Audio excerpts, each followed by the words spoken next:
Okay, Ita Mexico, good day. It is the afternoon of April 28th, 2020, Tuesday, in the lunar cycle Matsi Kapiseki Sum, the frog moon, when the chorus frogs are singing and mating. And this is the last of our 7 winter lunar cycles. We will shift into full-out Blackfoot summer very soon. But it's already getting warm. It's probably closing in on 16, 17 degrees Celsius right now. And I don't know exactly what that is in Fahrenheit, but for here in southern Alberta at the end of April, it's warm.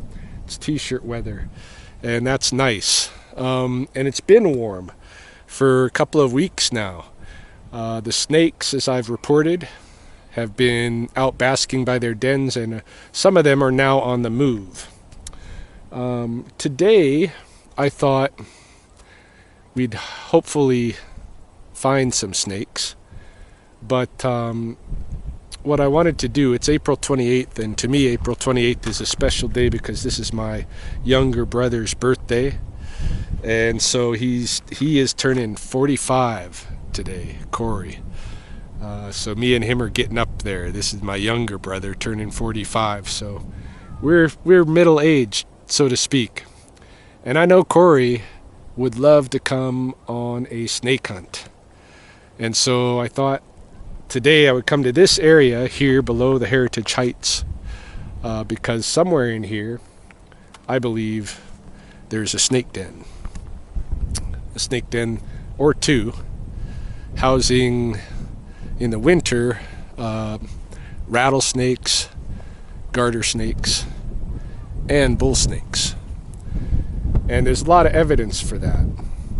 Those of you who have been hiking this trail, using these stairs for exercise and such from the Heritage Heights neighborhood, or even just visiting here over this COVID-19 sequestered period, those of you who have come down here, I bet a lot of you have noticed that here, where there's this tall reed canary grass here, just below this stairwell, there has been shed snake skin floating around in the grass.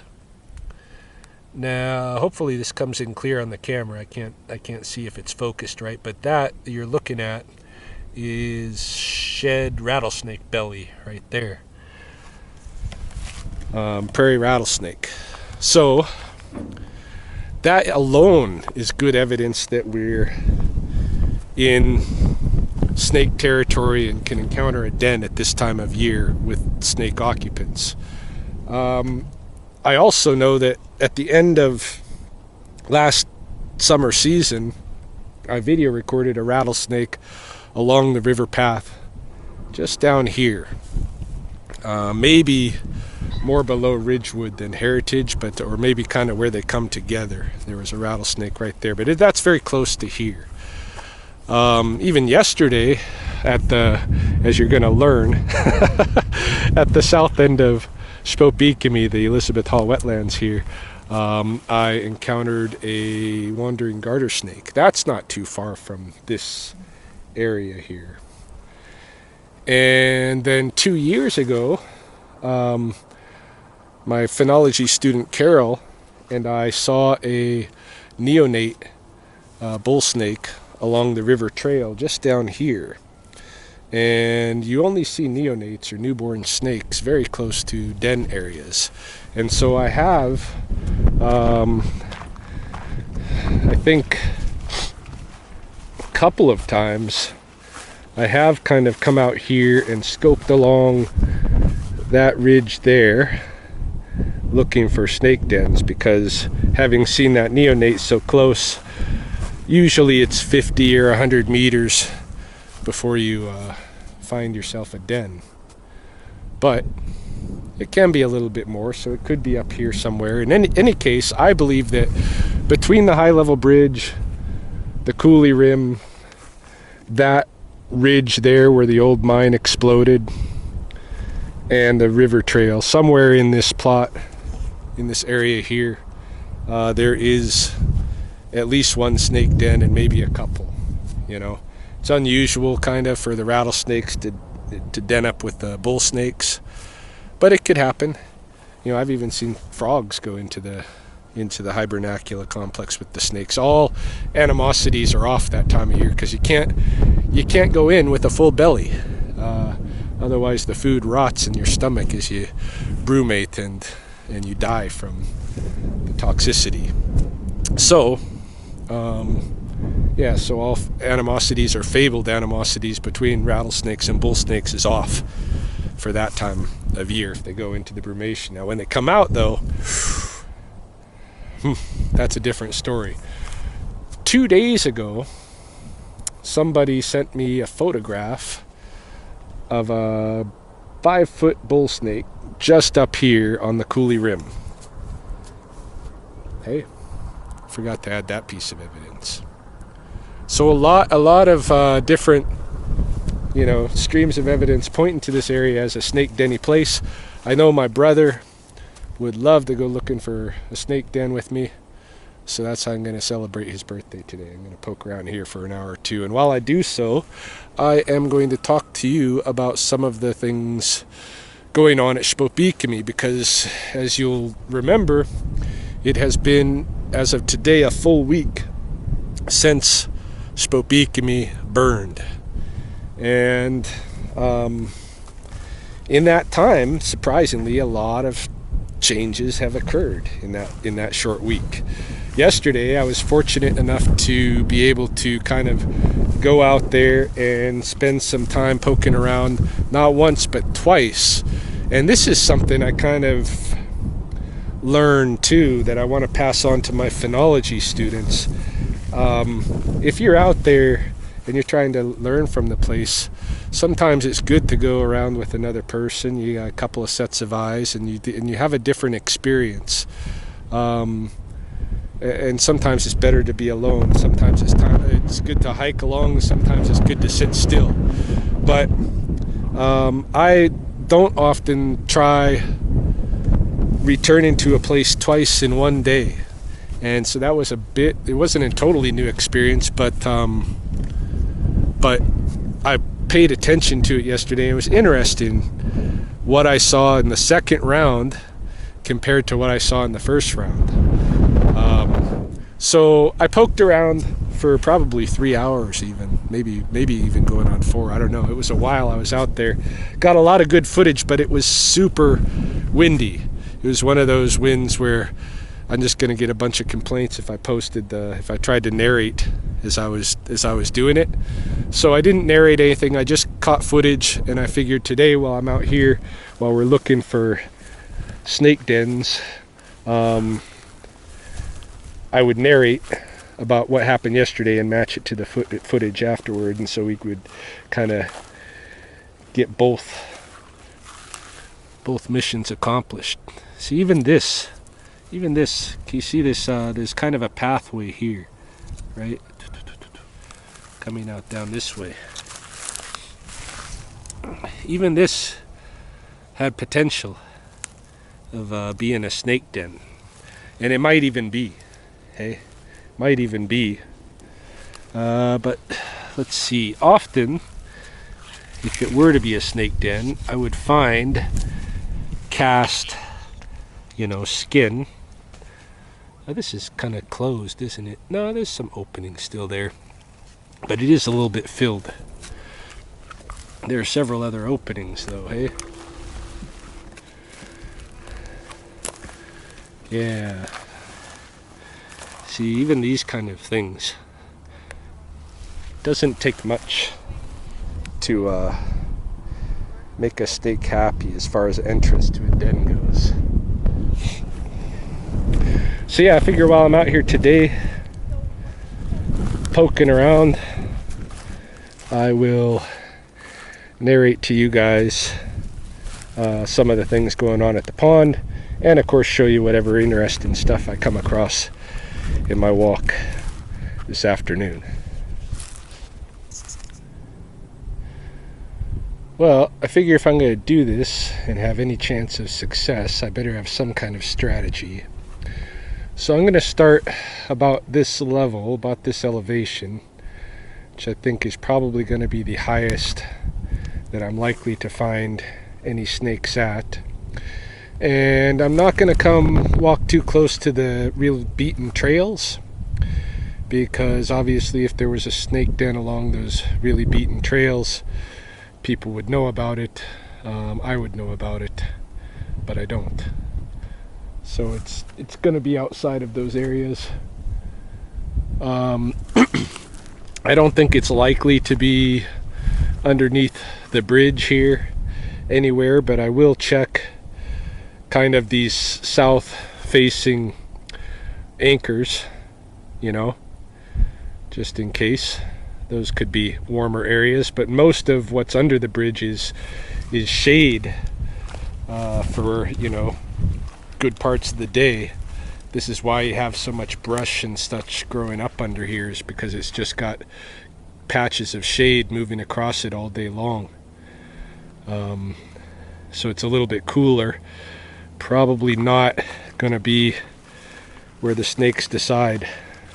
But snakes sometimes fool me, you know, and go places I wouldn't expect. Any case, for today's survey, I'll move from these bridge anchors and head southward. There is this little pocket up here where there's at least one tree, and I've never really explored this pocket. It's not easily accessible, so I don't think people go in there, but I know that some animals use it. I can see there's maybe a magpie nest in there right now. I know that there's been some birds of prey who've nested in that area in the past, because I've seen them perched on that tree, the younger ones. Am I going to find a rattlesnake den, or a snake den in general, on a slope like this? Not impossible. Not impossible. I mean, look at these. Here you've got something going on maybe right there, hey? Let's look at this. Let's see here.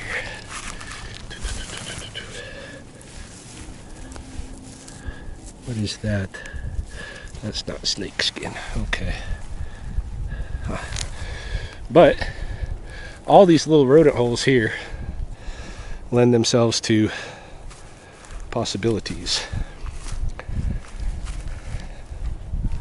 What's working against us really today is the time.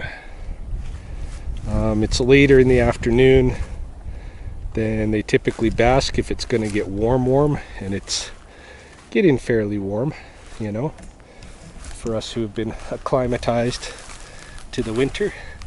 There's all these little access holes that they can use. So the time of day, but also, you know, snakes are on the move. I had my first rattlesnake call Friday. It didn't pan out, but I had the call. Somebody saw a rattlesnake moving through their property. And then the bull snake of a couple days ago, photographed up here at Heritage. So I could be just too late altogether in terms of finding snakes basking at their den, but if they do have an established site here, there should also be rookeries, and if there's rookeries, then perhaps I can find females at the rookery, those who are pregnant for this year, because that's where they will head right away after leaving the dens. So we'll see. We'll see. This is that pocket I'm talking about, hey? See that tree in the middle there? It's like a cottonwood tree in the middle of a bunch of probably chokecherry brush. Go check it out.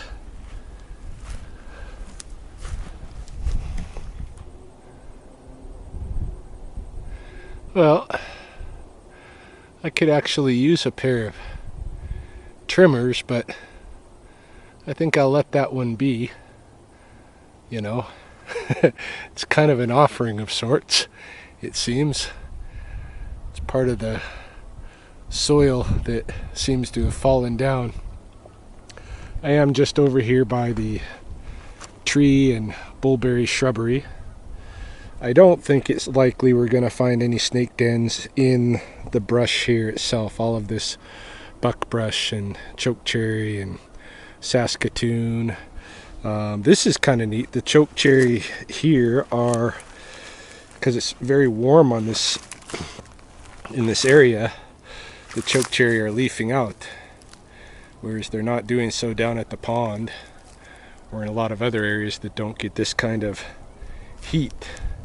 And that's a good sign, you know, knowing that there's so much heat here that these guys are going to pop out a little bit earlier out here makes it probably not a bad area for snakes either. But the likelihood, you know, I'm betting there's no snake dens in the brush, because that does not lend itself well to basking, and snakes need to bask.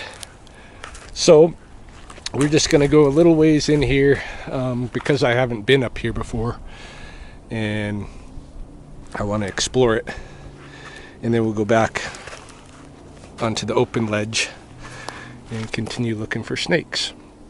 And maybe at some point I will might look up this way too.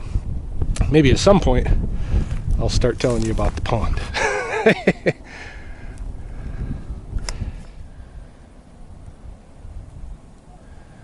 I am now at the tree that I wanted to investigate, and it looks like once had a couple of really good trunks. Now that one's a total snag. This one closer to me still has some life in it, though not for too long, but there are a good number of branches with buds that have life in them. This tree is clinging to it. It's gonna open up leaves here and flower panicles pretty quick. So I'm surprised it even grew here. I mean, this is not cottonwood area, but there must have just been enough little moisture coming through here, and its seed on its little cottony wings got here at one point. Anyhow, deep in the brush there, I don't know if you can see, but there is an orb of sticks that defines a magpie nest. It's really deep in there. You'd have to look between the branches and maybe 15 meters back. I don't know. It's always down there. I'm not gonna go busting through the brush to try to get in there, but it is there.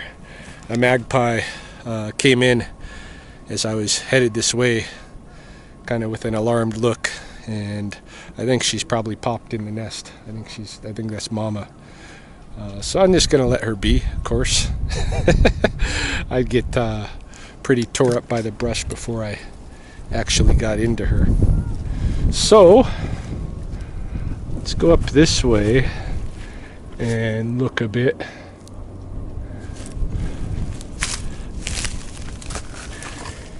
Yeah, I'll probably just kind of climb this ridge here. See what's up in this little saddle. Then I'll be satisfied that I've really been thorough. And then we'll go back down along that stretch and make our zigzags through the field, through the plains.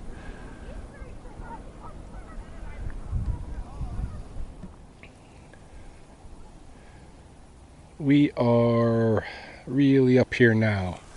This is that saddle area we were just looking at. Right there is the coulee rim. So close. And again, we're kind of in a brushier zone here. So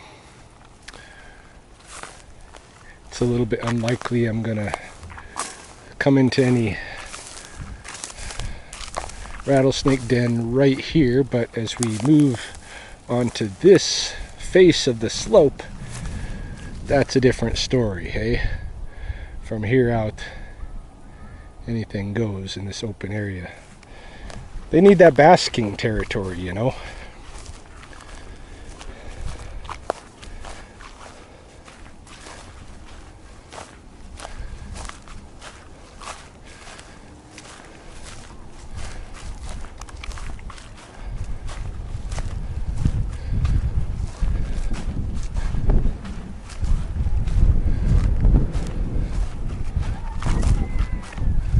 A little bit breezy out on these points like this, but maybe here along the slope somewhere there's definitely possibilities.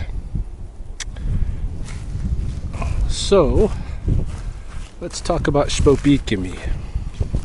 Yesterday I was able to visit the pond twice, as I said, and both times I took the same route, more or less on purpose.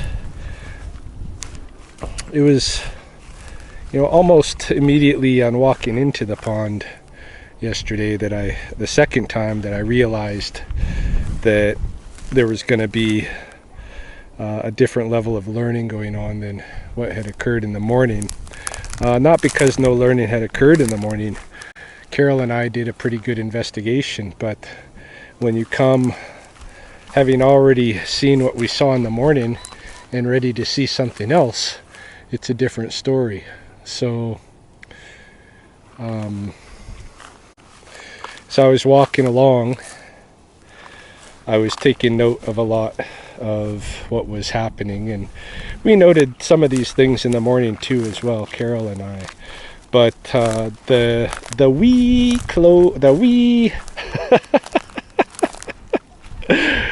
the wee mustard, the little yellow mustard that I have noted last couple of days, there is a good bunch of that growing all along the west bank of Spoopikimi, kind of toward the northwest end of the pond.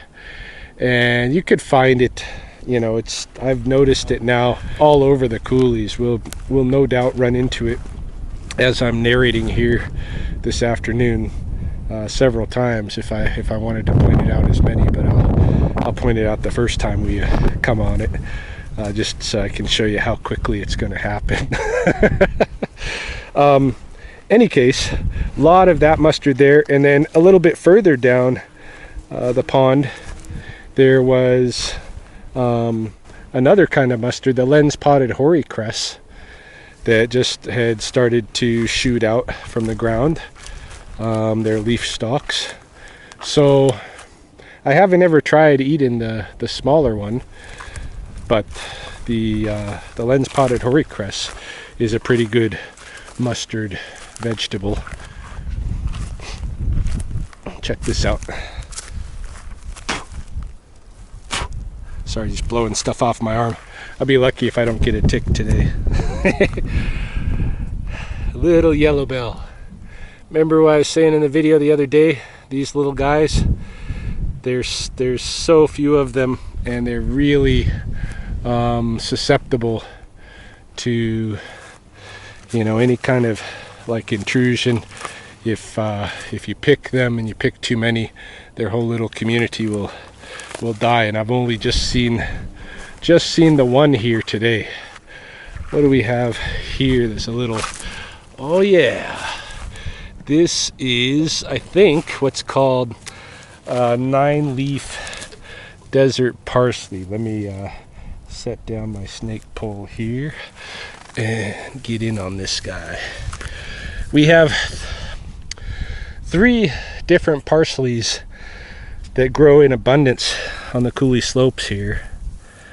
This is one of them, and it's called 9-leaf because I don't want to break the plant to show you, but on one branch of the plant you will have 3 segments, and on each of those segments you will have 3 narrow leaves. So it's a 9-leaf desert parsley. Desert from the environment. This beside it, by the way, this just about to go into flower, is flicksweed, which I believe is another little mustard. We have lots of little mustards here. This one I think I've tried and it's not too tasty. You can see we have a little bit of trash here and there.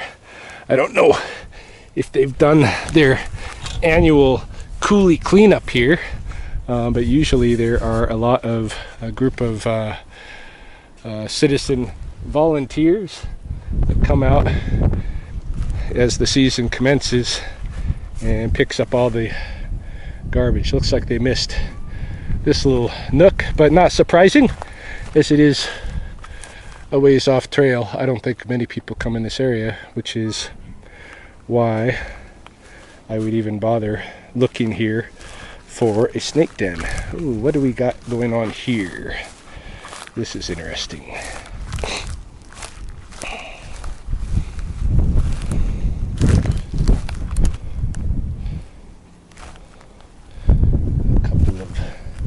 That's a good hole right there. Not a snake hole, but a good hole. Huh. With several other access points down below, it appears. Let's go down and kind of take a look here off the edge.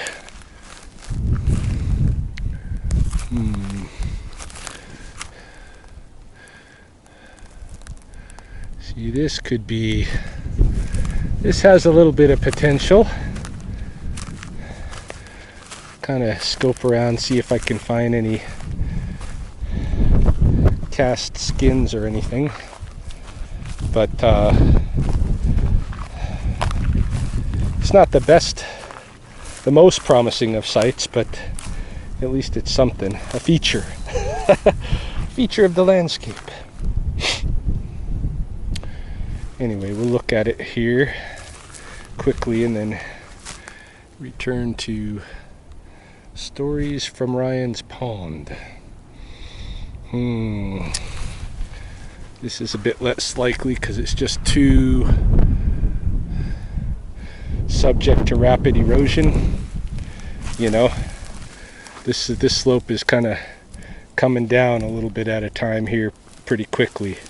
So let's just move down the trail here rapidly ourselves.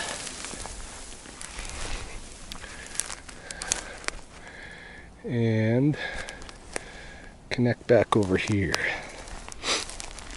So,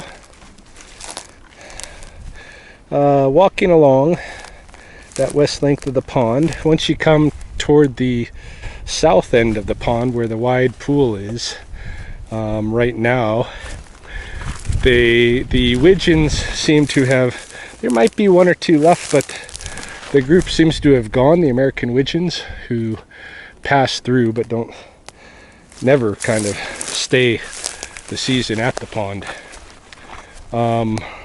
So I did hear the voice of a widgeon in the afternoon, though I can't confirm that it was a widgeon and not a starling mimic. But certainly there weren't the groups that we had seen previous. There were, however, still the one pair of golden eyes in the wide south pool, and they look to be fishing out there and having a decent time of it.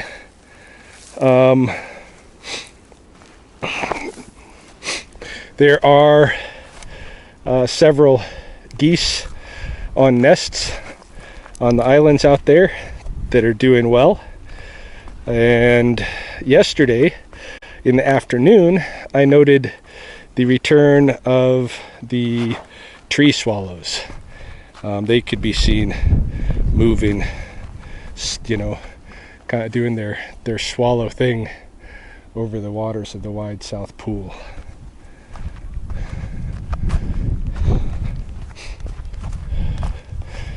I'm gonna stop the camera for a minute because I got an itch on the back of my head.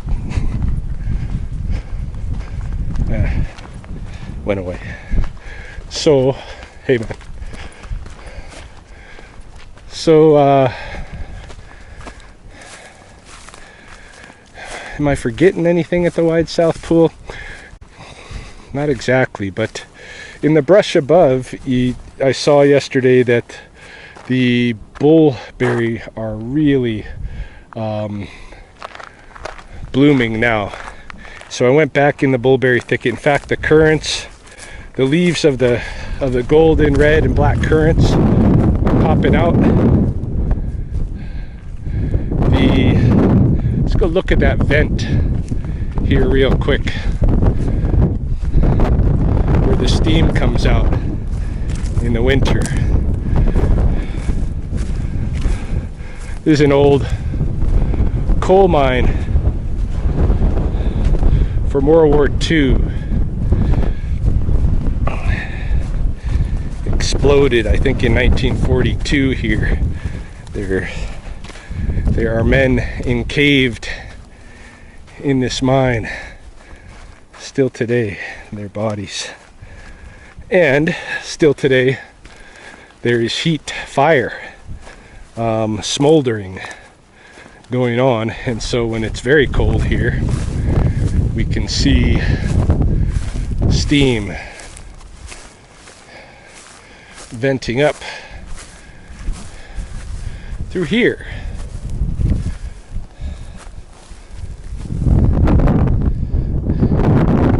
It would certainly seem a decent place for snakes, although I don't know how steep the vertical drop is, so perhaps not. It's also sheltered a bit from the southern sun. But it doesn't mean that there's nothing in this area.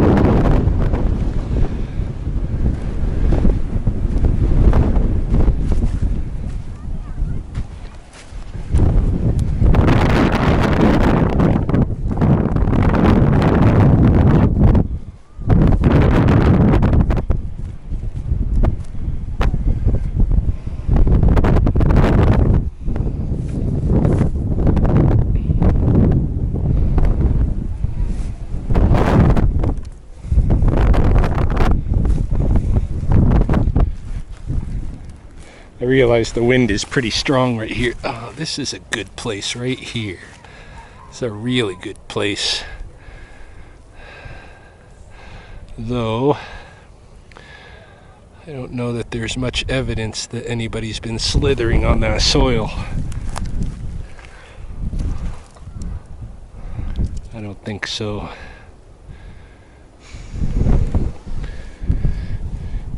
Yeah, the wind is intruding in my video, I'm aware, so I'm kind of cutting the narration a little bit to see what the wind does.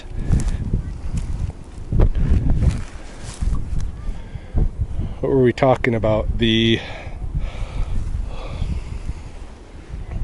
bullberry.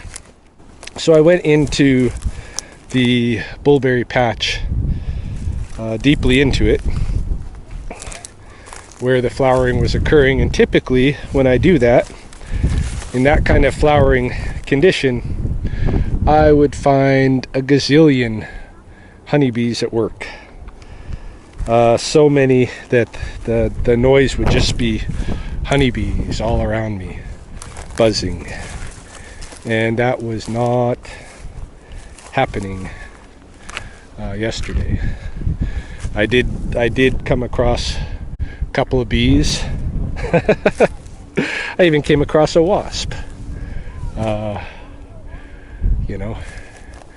doing its thing. But it's the honeybees that was interesting, because usually they would be there in abundance.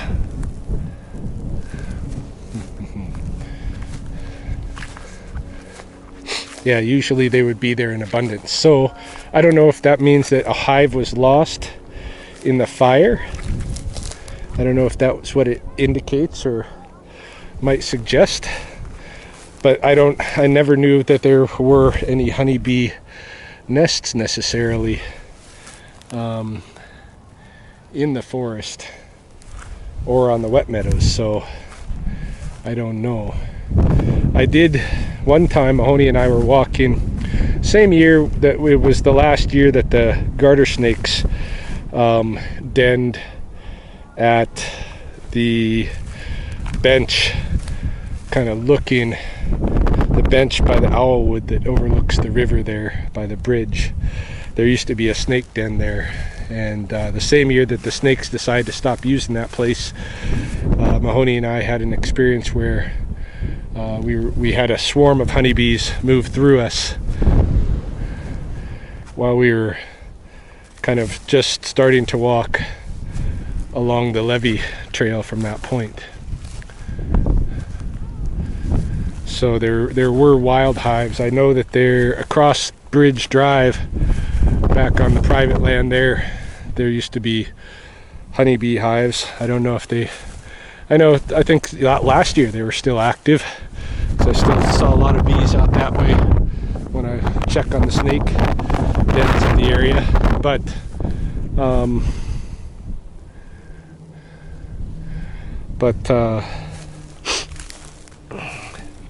I don't know about this year. Maybe something happened at the dens in general that didn't even, or at the hives in general that didn't even involve the fire. But in any case, the important note is no honeybees, hardly, at the Bulberry.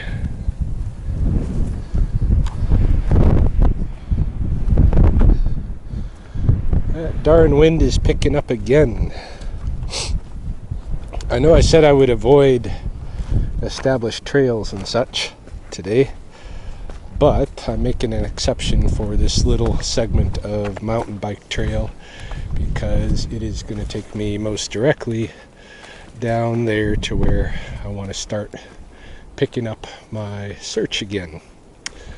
That's where we saw the rattlesnake skin, about where those people down there are right now. Anyway, back to the pond. So yeah, while the bulberries weren't being fully fertilized during my visit, and it might have had something to do with the heavy winds of the day too, but you know, any case, further around that south pool, good stuff was happening. I could hear the chorus frogs singing. Okay, so, and we've just come in the last week or so into that moon, so it's right on time. And along with the songs of chorus frogs, of course, comes the attraction to wandering garter snakes, or the attraction of wandering garter snakes, who are going to be quite interested in finding themselves some of those little froggies.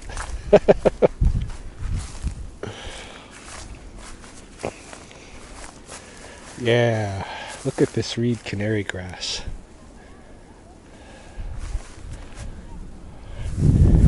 You just know there's good moisture in the ground when you see this, especially if it's accompanied with some Indian rice grass, but I'm not seeing any of that at the moment.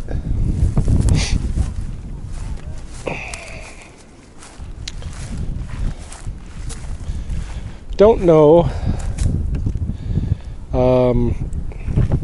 I don't think any of the turtle nesting area along the South Pool on the fire side will have been affected at all.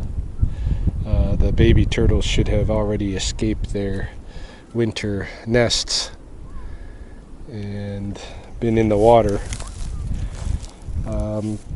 Going back to the revisiting the duck blind, well, I visited both trips, you know, but revisiting it with in the afternoon, one thought that I was reminded of that I hadn't considered in the morning was how many insects I remember always utilizing those boards for nesting areas and such in the summer. And I imagine leaving deposits of eggs and that kind of thing there. I'm going to explore this a little bit, but I just want to show you, remind you how in the zone that we are, because this right in here will be where we find the again, that shed rattlesnake skin right there. So started off at that anchor of the bridge right there. So I probably should check a little bit more of this before I zag down that way.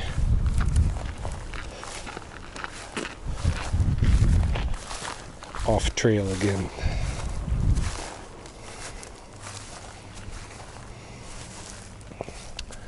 Spent a lot of time yesterday kind of looking at the forest main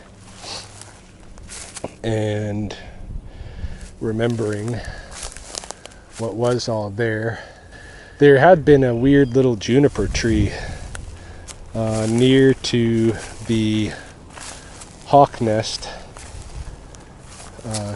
area overlooking the beaver sub pond, and that little juniper tree is gone, or at least I couldn't find it yesterday. So that's one of the casualties of the fire, but it was looking pretty dry.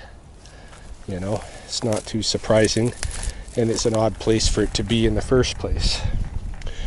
What was unfortunate, a little bit more unfortunate, was the loss of some of the diamond willow patches all around the pond.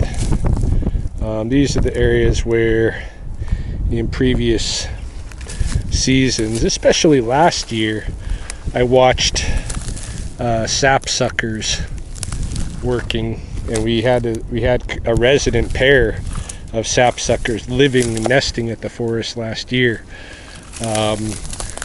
They're not going to be there this year because the diamond willow, both at the south end of the forest main and at the north end of the forest main, has all been obliterated.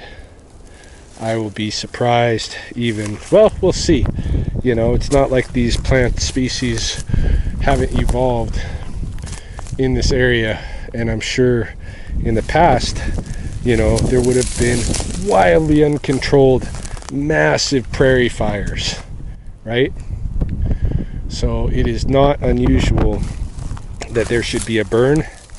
What's more important is to learn from the plants and animals what is going to occur, or what does occur now that you've had a burn. Okay, pay attention to that and see what the difference is and how it affects everything. Look at this, all of this yarrow popping up here. Nice little patch of yarrow. And in here, I'm not sure what these will be. I'm guessing they're going to be some kind of little mustard, maybe like a pennycress, something like that.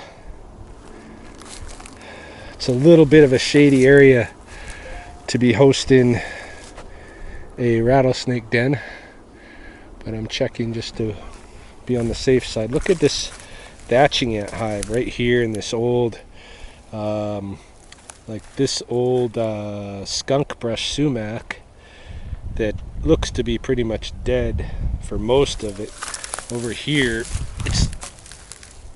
that's part of this this one that's leafing out here is actually a currant bush, but the skunk brush, yeah, it looks like it's entirely dead. And the ants have set up a hive here, western thatching ants, and they've got a lot of new thatch there. That looks pretty nice. Porcupines have added to the visibility of it because they've chewed all of that bark off of the skunk brush, probably what killed the sumac itself.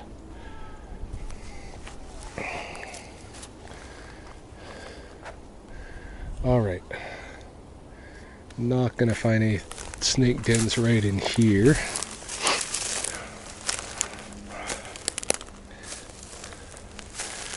So yeah, I spent a lot of time in the Forest Main yesterday.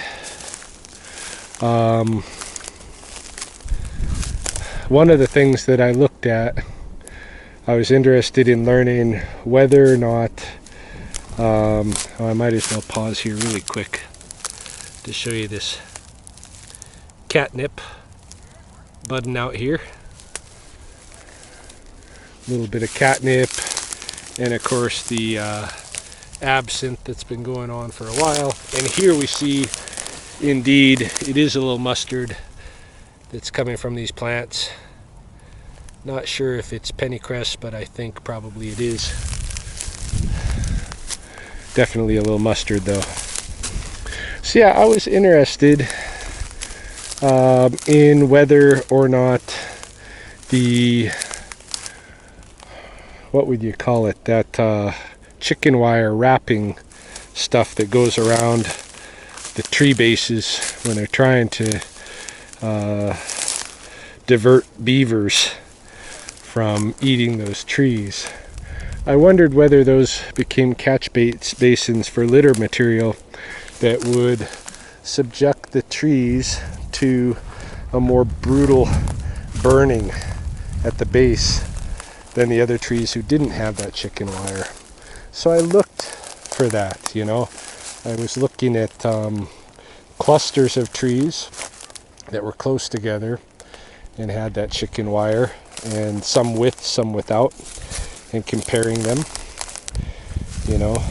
At some of the kind of clusters of trees more toward the wet meadow edge, there was the wire wraparounds, and so I got to see there that, you know, indeed the trees did look severely burned around the base, but at a certain level of heat, you know. And when I looked around, I saw other trees that were not as severely burned. It was interesting. I judged the burn that occurred in the area that I would call the Forest Cathedral, where the trees arc over. In that area, there's the burn was about the same as it was, I judge, in heat intensity as it was in that area that I looked by the edge of the wet meadows. And there's a cluster of trees there, several clusters of trees there. One that I taught Belle to look through leaf litter for insects at. I remember doing a video about that. But I could see that even without the chicken wire, you know, some of those trees were pretty severely burned. It looked a little different, you know. You could see that the bark, like you didn't get the actual right down to the wood of the tree necessarily, but so much of the bark was burned off, at least the top layer. I'm going to be watching those kind of trees, that situation, to see whether they still retain their full life, regain their bark in any way, or what happens with them. But a little bit different than those scorched, you know, totally right to the wood. In either case, I didn't really find evidence that made me believe that the trees that were beaver wrapped were any more severely burned, which is a good thing, because you know, as I'm going into this season and I'm going to be suggesting approaches to beaver mitigation in Lethbridge to the city, you know, I want to know what are the trickle-down effects of saying we don't want the beavers to take this tree as part of our aesthetics. We're going to wrap this tree with some of that wire. You know, isn't gonna put the tree in any danger to do that. That's what I was concerned with.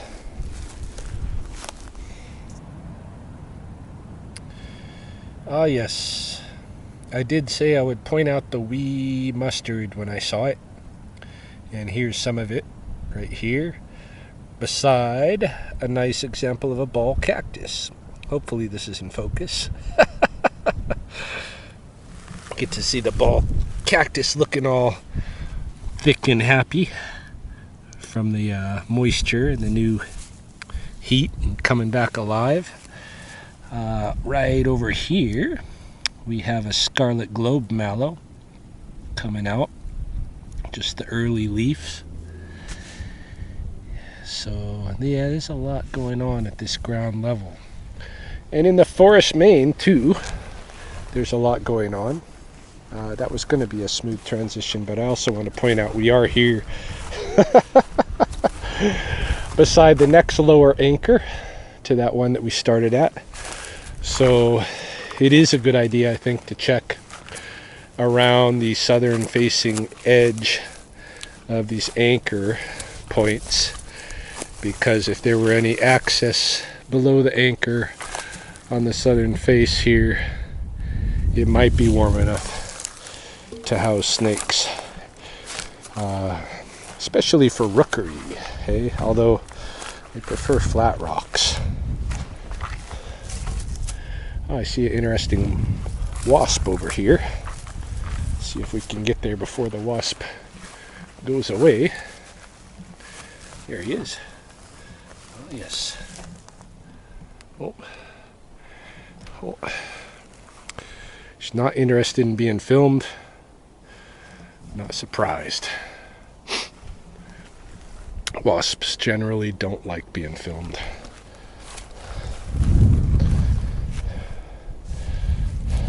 See a little bit of right here. This is going to be golden bean, just about to flower. In fact, over here we have an example of one flowering. And this is kind of, you know, the thing about this is, I go on saying that snakes are not going to like it here under the bridge because there's shade and it's not warm enough. And yet, you have golden beans in flower, and look, we have a pollinator who is not a honeybee, but rather some species of native bee. Let me turn my, oh, look at that. Hopefully this is in focus.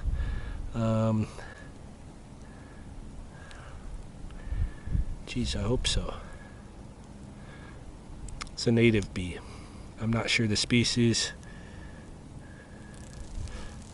And she's off.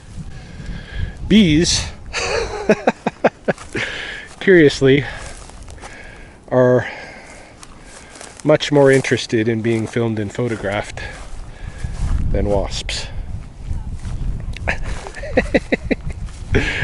So yeah, you know, that particular plant really likes exposed areas with a lot of sunlight.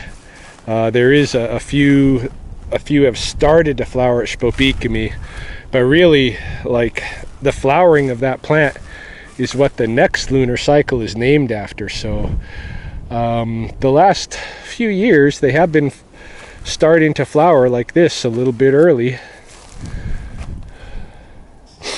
Last year it was quite early. This year I think the main bloom will be maybe, gee, if this heat keeps up, even a week and a half, 2 weeks from now, we could see a primary bloom of that plant. Look at this. This is skunk brush sumac, and I am kind of surprised that this is not budding out. Oh, it is, but not all of the branches. Here and there. So maybe that part of this plant is struggling. I don't know, but it looks like a nice, healthy plant otherwise.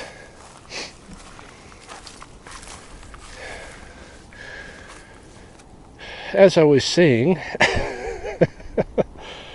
regarding the smooth transition to the forest main, there is a lot of growth going on in the forest main right now. Carol and I noted that the brome grass, you know, just a week later, is already a couple of inches off the ground in many spots. The new growth is definitely coming in. Also with the horsetails, we believe there's new growth. And in the afternoon, I noticed, I was taking note of the Nebraska sedge, or buffalo grass. What was it that it was called in Blackfoot by the old lady at Dunn? She said, Matoyan, she called that grass, that Nebraska sedge. But when a lot of people talk about it as buffalo grass, because it's one of the buffalo's favorite foods, and it's used in a lot of different Blackfoot ceremonies for that reason. And just in an area here where there maybe used to be a couple of holes. Oh, here's an active hole with what looks like probably a black widow nest built into it, though I don't see the occupant at the moment. That is a fresh nest. I'm sure she's in there.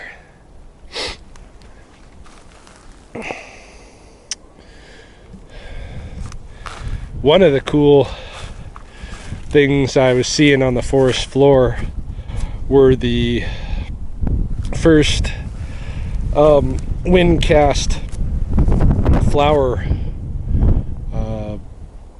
what do we call them, panicles of the cottonwood and poplar trees in the forest main.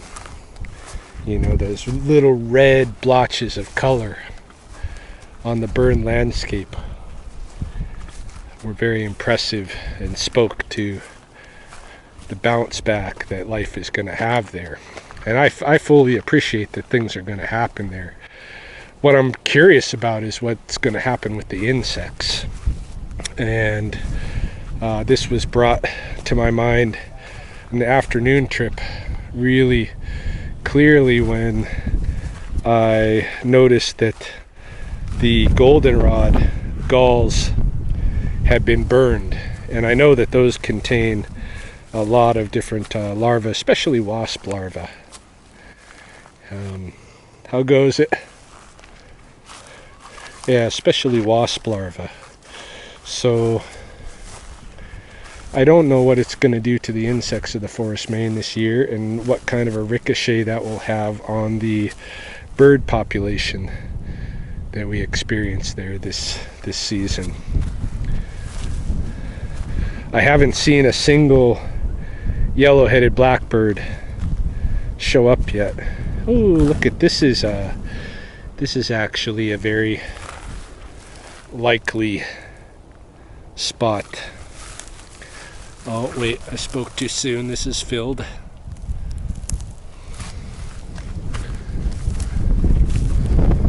This one here. Yeah. But yeah, in this one you can see something's kind of gone up in through here. This could be a basking spot, really. I'd expect to see a little bit. I'd expect to see a pad where a snake had kind of curled. This looks more like vole and active rodent activity. I don't know if you can see, but there's rodent turds right there. So this might attract a snake, but I don't think the snakes have wintered there.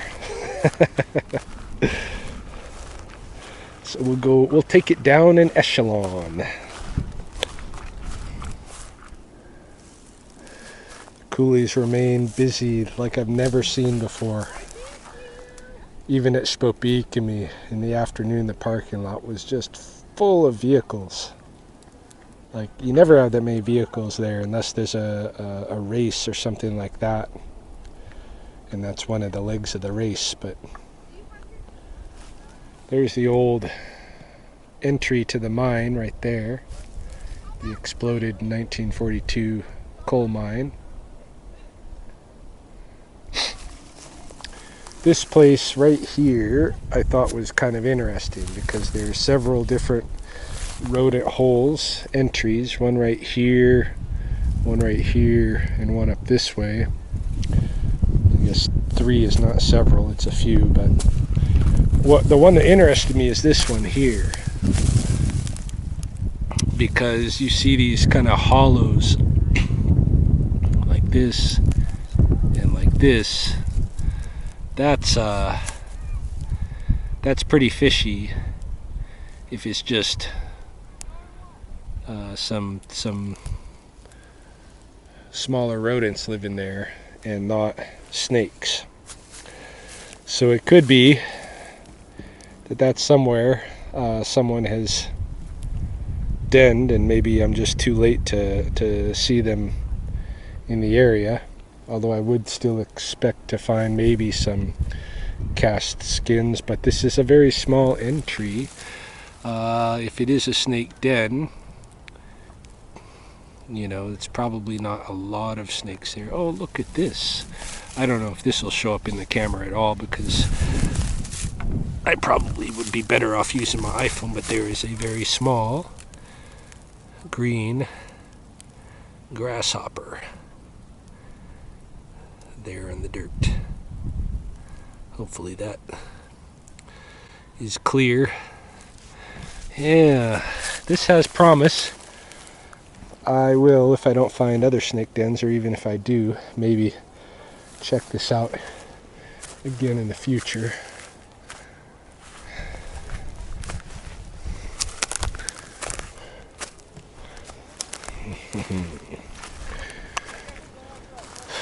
One of the things that, one of the features of the pond that's really got potentially, I think, very much affected by this fire was the male bullberry patch right in the middle of the wet meadows. This patch used to be home to a lot of animals. I mean, it used to shelter. I kept a camera in there one year for an entire year, a game cam, just to see what would pass through. It's one of several times that I've done that experiment in different locations in the coulee, but I thought that would be a neat location, that big patch of bullberry.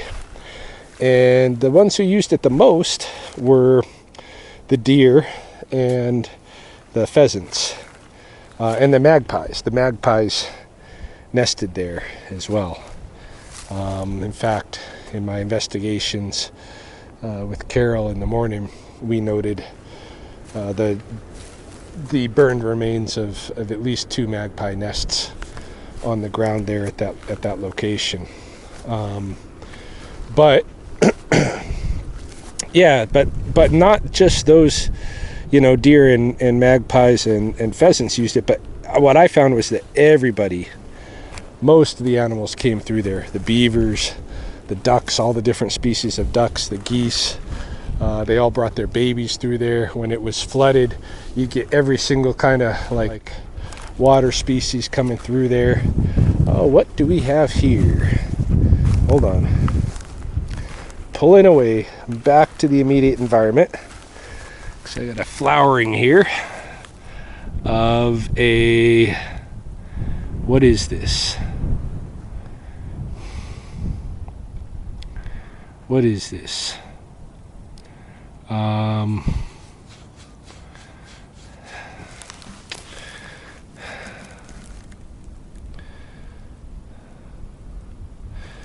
want to say it's got four petal flowers, so it's very probably a mustard plant. But I thought I knew the name for this plant. Perhaps not. I'm going to taste it.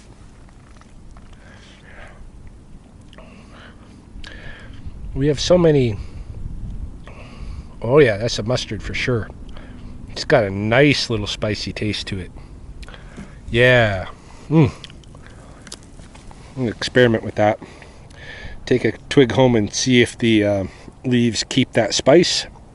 Typically with mustard that I harvest, you have to eat the leaves right away or they don't maintain the same spice. But I always like to play with different species, so we'll see. We'll see what happens with this guy. Yeah, lots of mustards coming into flower. I'm going to have to learn this one's name. Unfortunately, I had a vast library of field guides, but they are being held hostage by Mahoney, along with all of my other belongings from pretty much my whole life. That's another story. Oh, look what we got here. We have a blooming bullberry. I'm going to go to the other side of it so I can get my shadow out of the way. But it has a lot of different, it looks to be several different, and I'm going to pull up my iPhone for this so we can get good looks at these insects. Several different pollinators, including honeybees. Hold on. So as I move close in here, pretty much just the honeybees have stuck around. I saw for sure one wasp and a moth or butterfly of some kind down in here as well. But like I say, they're pretty camera shy. Not just human shy either. They don't like me pointing things at them. You know? It's one thing if I'm here without pointing something at them.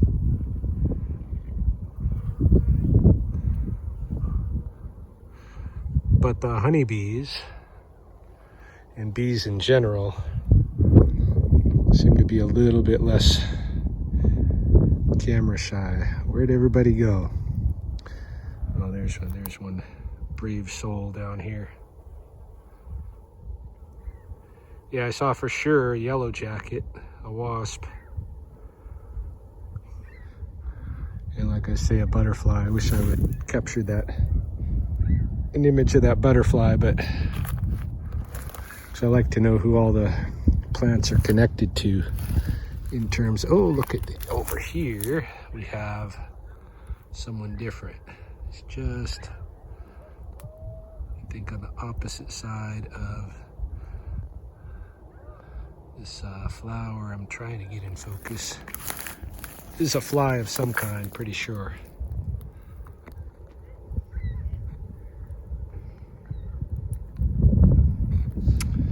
Dang, thought with the iPhone I'd be sure to be in focus. Here we go. It's a little bit clearer. There is a fly in the mix. Who is this fly?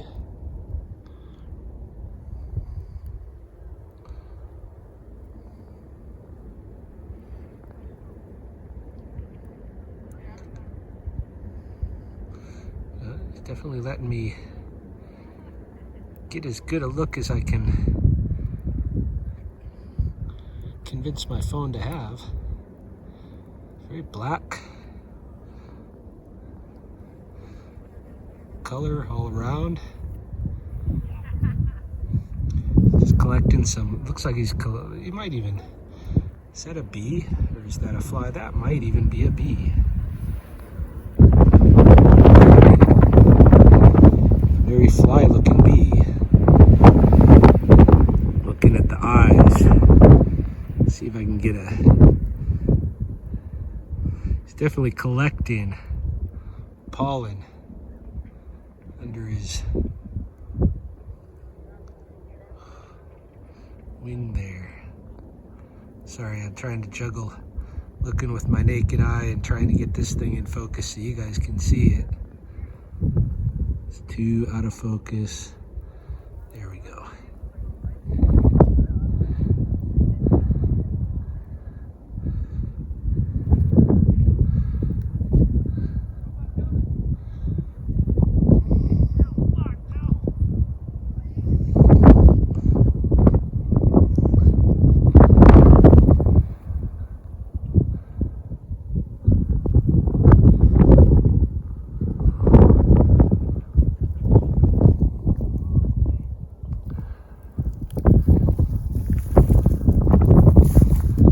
Sorry, I'm just, I'm gonna give up. Let's return to our walk. If I caught that guy, I caught him.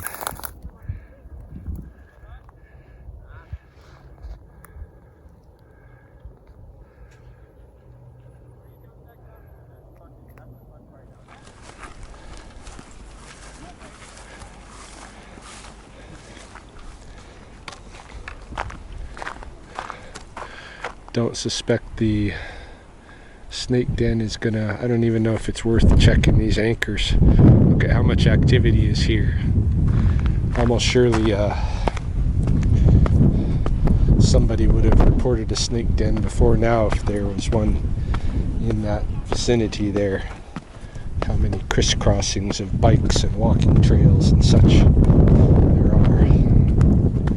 So we are going to continue looking. We got to switch back now, go a little ways this way, not too far, just toward the entrance of the mine. And I've been to the entrance of the mine a million times. Too shady area for the snakes, but right here on this little slope might not be.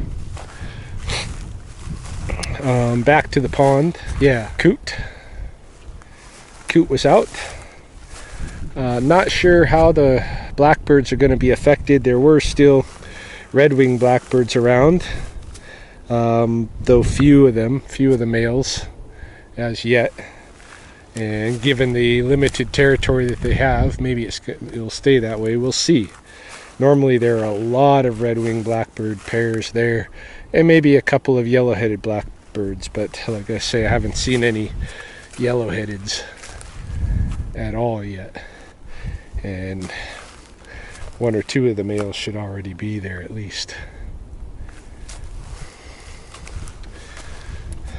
There were some mating dances going on. I wasn't able to catch any of them on film, but I believe the killdeer were up to something. I mean, certainly the mallards were. In the morning when Carol and I were there was a mallard couple and another drake that was kind of trying to hone in on the female, and so there was a lot of chasing and stuff going on. The killdeer were kind of in that way too. They were chasing each other around, but the real mating dances were occurring. Some of the more elaborate ones involving the snipes and such. I could hear the singing, I could hear the songs, but as soon as I got close, the snipes took off and I was not able to catch them on film. It's a real crummy area for a snake den, but I'm just checking it while I'm here.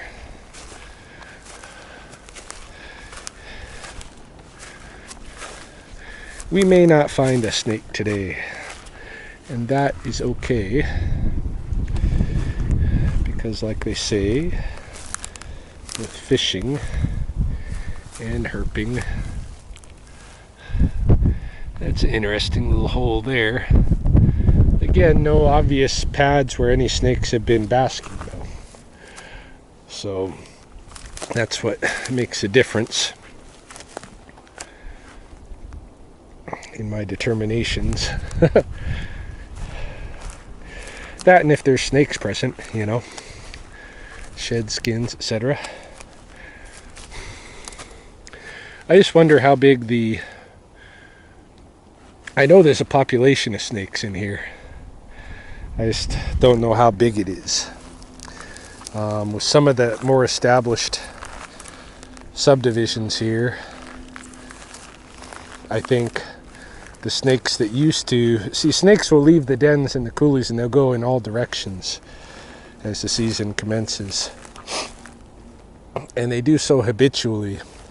Like the ones that go up on the coulee rim will be the ones that continue going up on the coulee rim year after year. You know, I find some snakes at the same households year after year. The same snake. They go right back to their place. But in some of these residential areas where that were established before the laws against persecution of the snakes that were habitually going into the residencies, you know, may have been killed off. And so not as many are going into the residencies, but there could still be a decent population of the snakes that disperse habitually into the coulees below. So More likely, though, is just a relatively small pocket of snakes denning in this area. Here's another good example of a western thatching ant hive.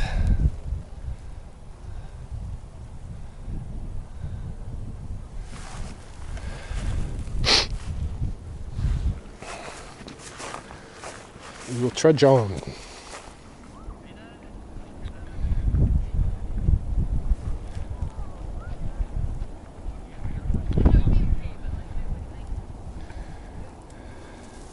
It's just down here, about where these folks are at, walking their dog,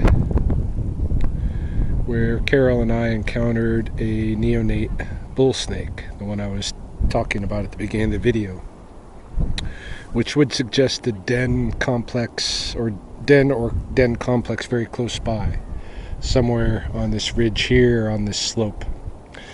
And indeed, there are a lot of really good areas, like just in this little area here. There are so many rodent holes.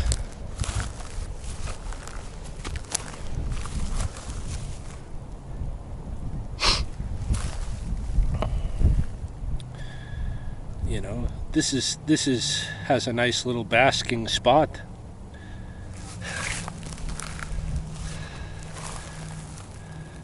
This one as well, and no rodent feces.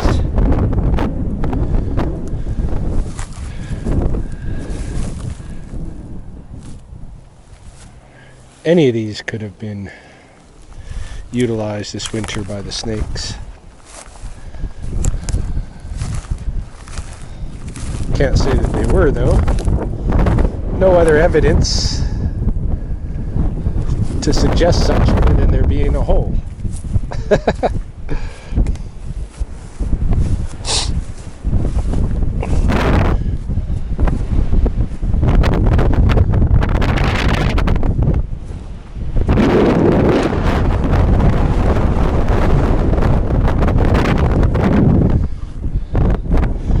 Wind is picking up, obviously.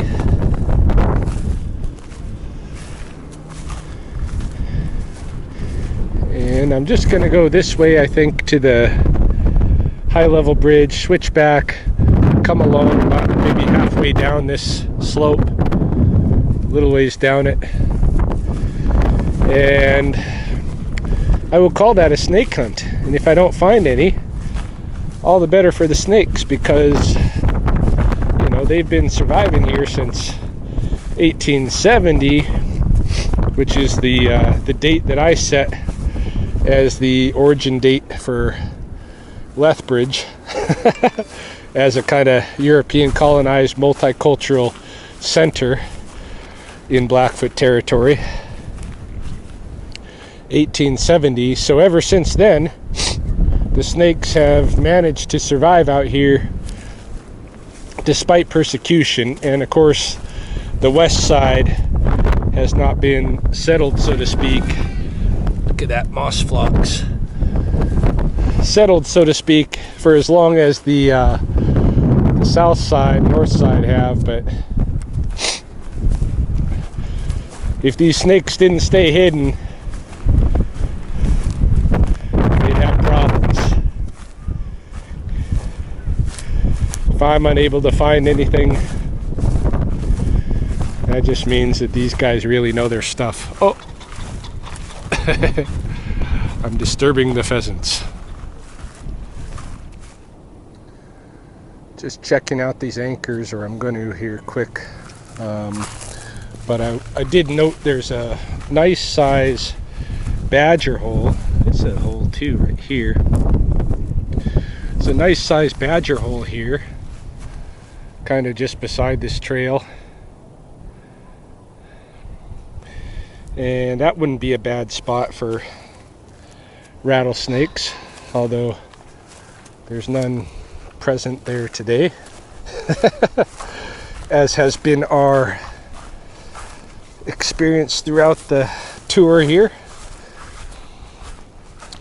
Yeah, I figure I might as well just check these last couple of south facing anchors and maybe go back along the slope a little ways this way before I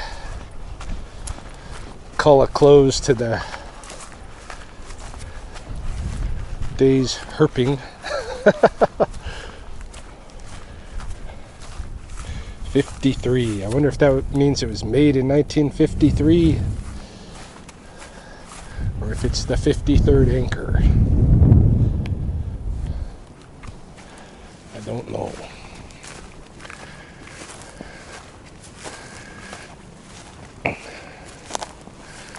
Alright, we'll go back this way and then we'll start making our way to the top. Look at this, folks. I am within sight of the river trail here, just on the... There's a big bull snake right ahead of you. A big bull snake. It's just going off the edge toward the river there. Yeah, he's about a 5-foot long bull snake. Yeah, he's just off the edge there. If you go look where that tree is without the leaves there, that little skinny thing, you'll see him.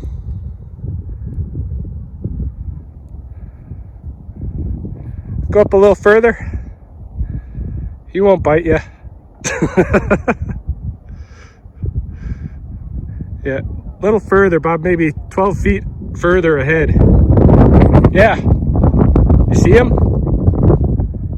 He just slipped over that edge as I was talking to you.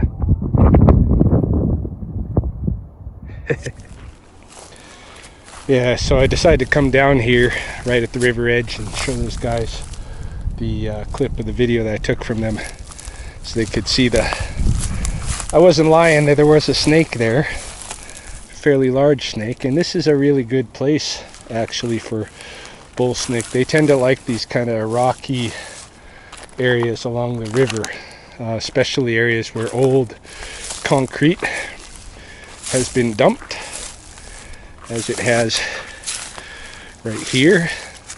This is that choke cherry tree that I was advising them to go toward. This is exactly where I saw the bull snake go down. And look at these big chunks of concrete over here. This is interesting, hey?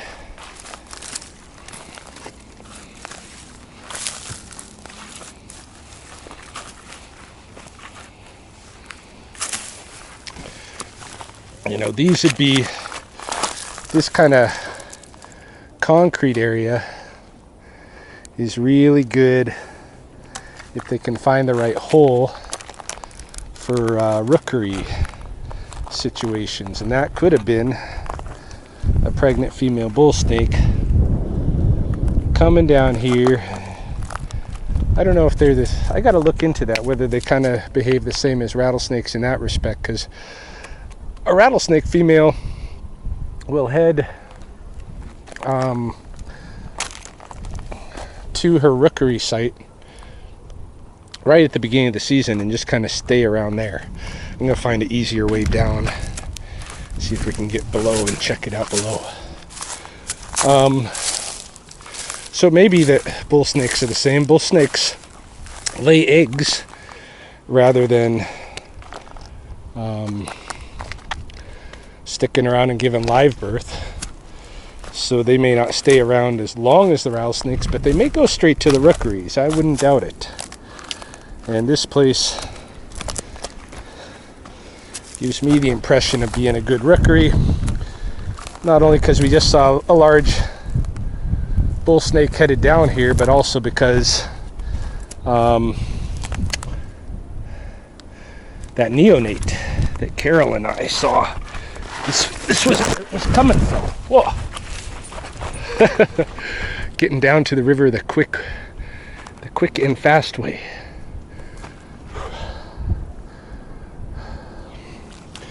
Yeah, this is where that neonate was coming from.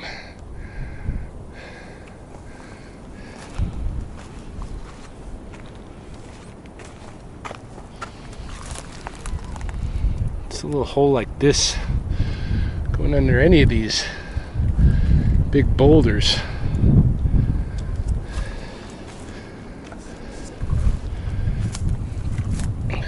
would be ideal. Not for wintering, mind you. We still gotta look above for those winter nests. For the summer, I might pay more attention down here to this rocky area this summer and just see if I can locate a rookery.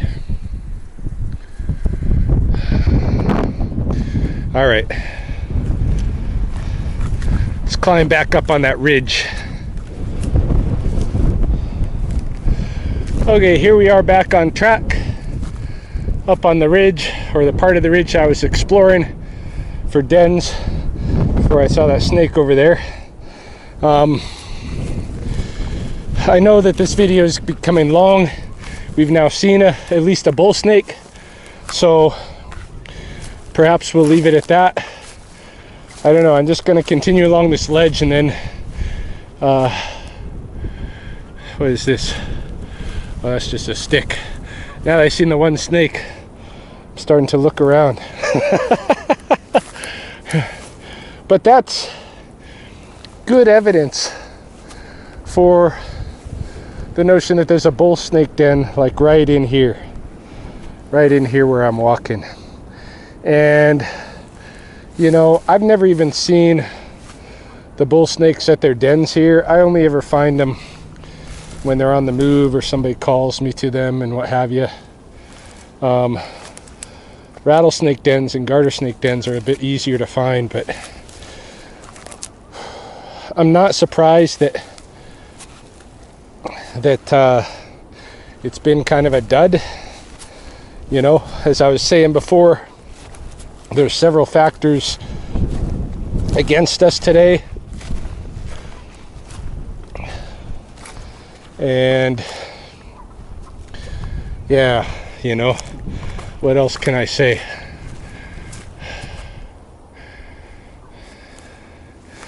But I'm just going to continue here for a little ways and then maybe call it a day with one snake sighting. Do you see what I see? I see a bull snake, very concealed in the earth. There she goes. Boom. She's going into a hole. Boom. There we go. There's a bull snake den right there, folks. How you like that, Core? Happy birthday if you bother to watch this. I know it's been long. That's all it takes. Look at the size of that hole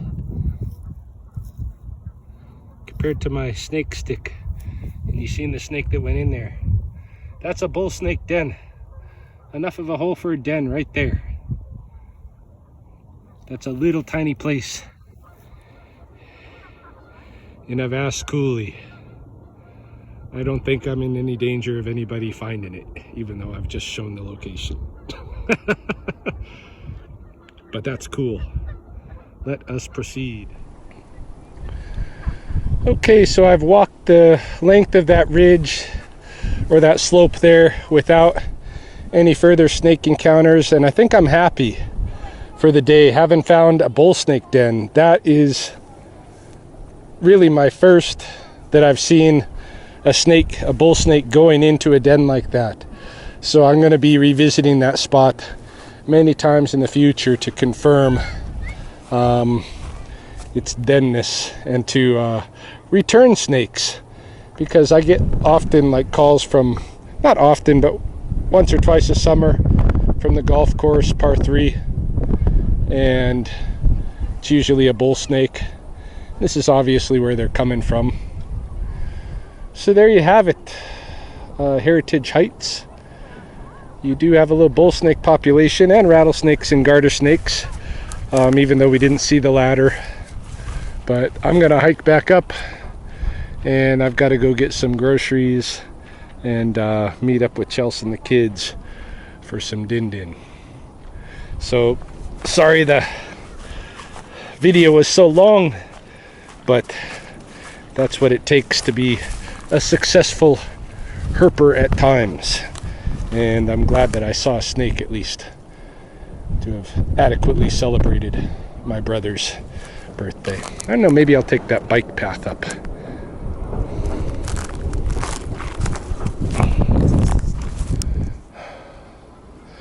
Not really snake territory, this bike path, but it does have its moments.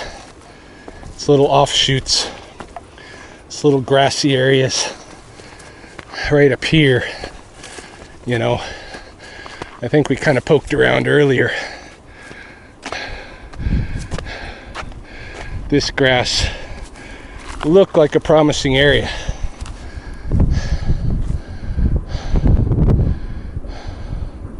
It's right in line with where the rattlesnake skin was found, just down there. It's got the tall canary grass, you know, but maybe I'll have to check back again next season, you know, at the end of the season. Maybe the snakes have already been moving out, obviously by the side of that bull snake and the other one up on top.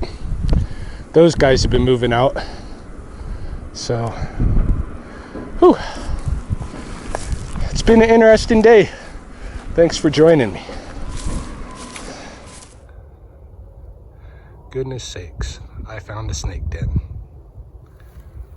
They're garden snake occupants at the moment, but there's probably others as well. They may or may not be around, rattlesnakes and bull snakes, but it's definitely a garter snake den. Oh, that one just popped down. I gotta be careful while I'm filming not to step on anybody as I approach. And I'm not gonna show where this is.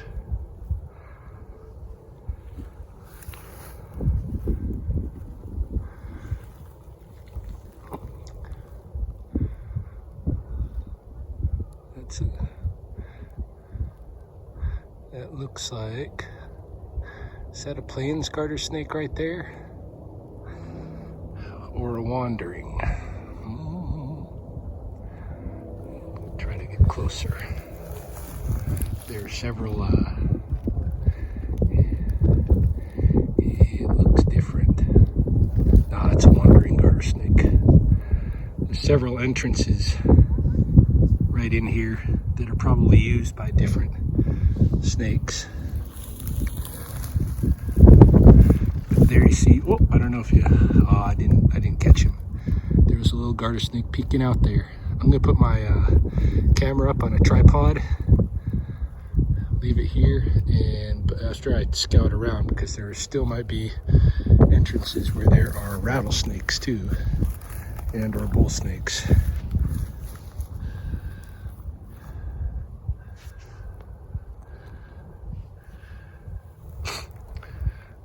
I was just about to give up.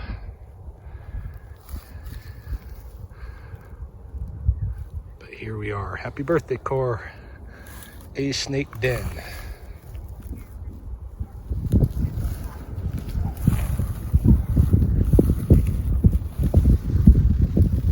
I don't know if you can see, but there's a huge ball of garter snakes in here.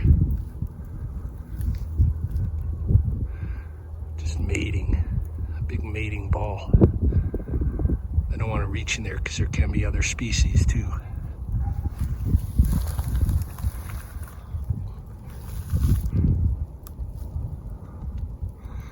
I did not set my camera up on the tripod yet because I just, in kind of searching around, seen this other entrance and obviously more activity going on here, but it's mostly under the grass. This is a big garter snake den. This grass is just writhing with snakes mating. This is beautiful. Beautiful, beautiful.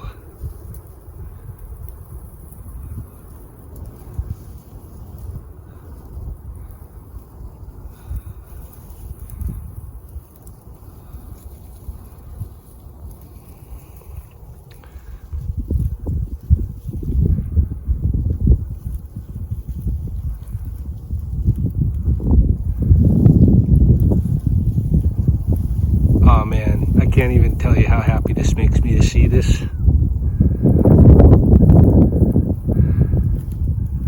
Not just that they're propagating their species, but just to have been so successful today on a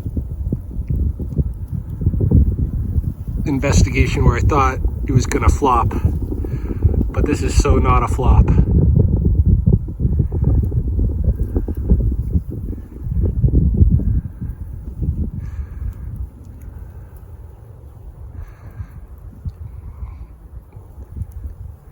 I think this is a garter snake den proper, obviously. May not have any bull snakes or rattlesnakes denning right with them, at least not at this hole, and obviously not here at this time. Well, I don't want to talk too soon, but I'm happy to have found this massive garter snake nest in itself. This is beautiful.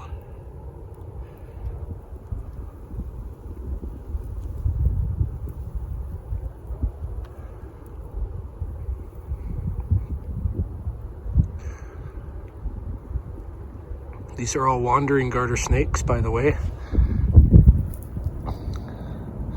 I am looking to see if there's any plains garter snakes, because I have seen plains garter snakes as another line of evidence on some of the mountain bike trails that we saw people biking today. I've found dead plains garter snakes, which is another species. So there may be other dens for those guys yet. I just seen somebody in there has a wicked stub tail. Got their tail bitten off. Not by another snake, by the way, by a predator, but they survived it. If that stub comes up, I'll show you.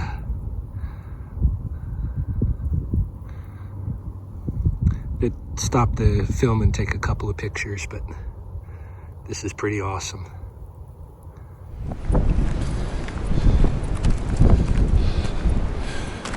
Back in the neighborhood now and headed over to my truck.